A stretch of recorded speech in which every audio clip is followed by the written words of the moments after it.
Venez. Comment allez-vous? Bien. Ma présidente des communes. Je suis resté un jour.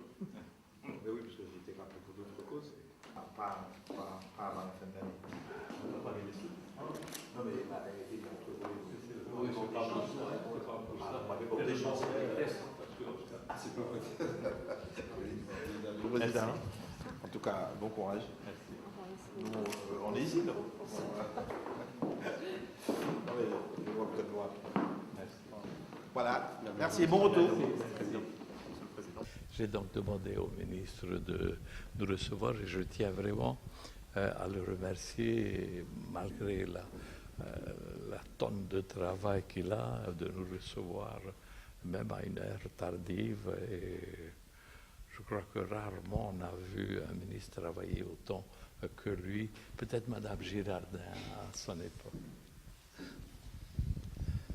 De quoi vous êtes entretenu avec le ministre? Des problèmes de la Polynésie, la demande d'avance de trésorerie qui traîne un peu. Enfin, il nous a promis une réponse pour avant la fin du mois d'octobre, ça c'est certain. Bon, nous savons qu'il n'est pas le seul à décider.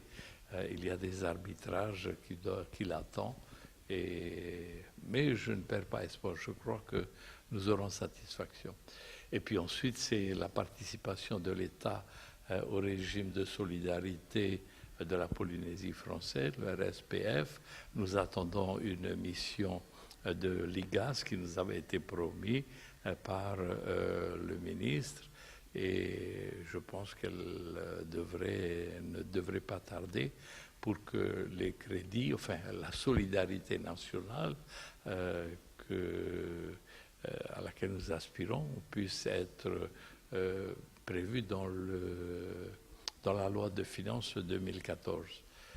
Et puis, dans le domaine du tourisme, nous demandons également que les touristes qui viennent en Polynésie, surtout ceux du bassin du Pacifique, asiatique ou Amérique du Sud, États-Unis, eh bien, puissent venir sans obligation d'avoir un visa pour les courts séjours inférieurs à 15 jours, par exemple. Avez-vous abordé la question, le rejet du gouvernement présenté hier à la commission des lois à l'Assemblée concernant les communes de la Polynésie? Oui, mais enfin, là, il y a eu un non tellement catégorique qu'il n'y avait plus aucun moyen de pouvoir rattraper cette question. Alors que là, vraiment, il y a pour nous une injustice. Enfin, dans un même conseil municipal, deux modes de scrutin, nous trouvons que ce n'est pas normal. C'est ce qui se passe dans certaines communes en France. Ce n'est pas une exception polynésienne finalement, d'après le député d'Osières. Nous avons un statut d'autonomie, nous n'avons pas été consultés, et pourquoi pas. Est-ce que c'est un sujet, vous pensez, qui est dans l'air du temps? La désindexation, pardon. Enfin, nous avons déjà perdu l'ITR il y a quelques années, et à ce moment-là, on nous avait promis une retraite complémentaire, et ces engagements n'ont pas été pris. Ensuite, on nous avait parlé d'un fonds d'investissement qui viendrait recueillir les fonds de l'ITR et puis resservi en Polynésie. Ça n'a pas été suivi des faits.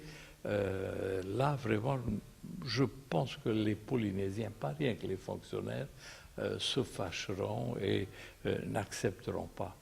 Bon, il y a la situation de ces fonctionnaires, bien sûr, mais il y a également l'apport économique de l'effet de cette indexation. Il ne faut pas le nier, et ce serait vraiment un mauvais coup à faire à la Polynésie.